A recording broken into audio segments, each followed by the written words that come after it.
Halo adik-adik, kembali lagi dengan saya dalam video pembelajaran. Nah, pada saat ini kita akan belajar tema 1, indahnya kebersamaan, subtema 3, bersyukur atas keberagaman, pembelajaran yang pertama. Dengan mata pelajaran kita pada hari ini yaitu Bahasa Indonesia, IPS, dan IPA. Nah, adik-adik, KD Bahasa Indonesianya 3.2 dan 4.2 tentang gagasan pokok dan gagasan pendukung dalam teks lisan.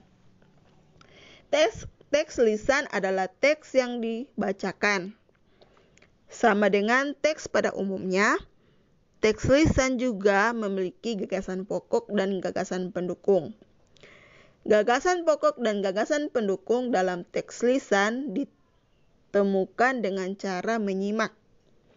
Menyimak artinya mendengarkan dengan seksama hal yang dibacakan.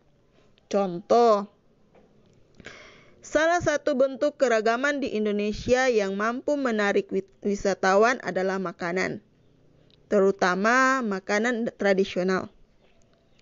Wisatawan yang datang ke Indonesia akan dimanjakan dengan makanan tradisional. Makanan tradisional Indonesia tersaji dengan beragam jenis, rasa, hingga bentuk penyajian. Ada berbagai jenis makanan tradisional, mulai dari makanan utama seperti papeda, hingga kudapan seperti getuk. Nah, kalimat utama dalam paragraf ini yaitu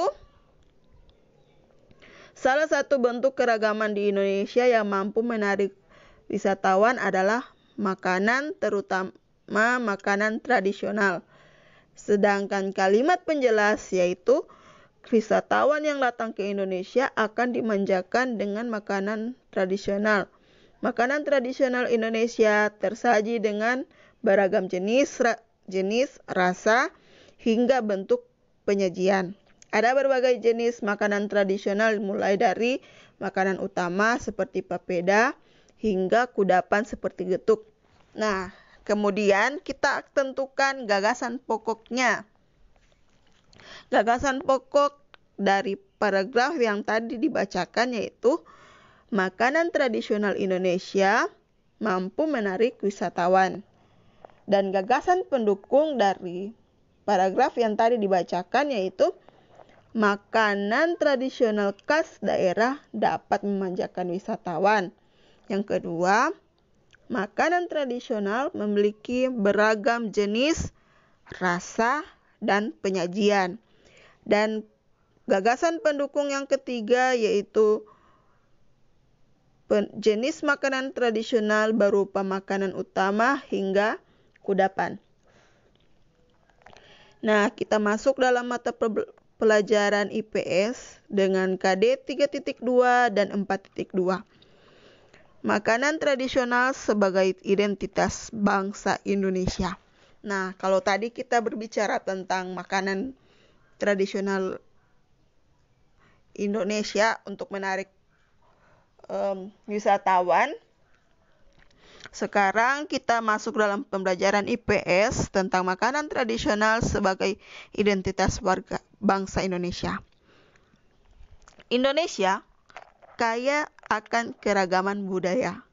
Salah satu keragaman itu adalah makanan tradisional. Contohnya nasi timbel dari Cirebon dan keripik balado dari Padang.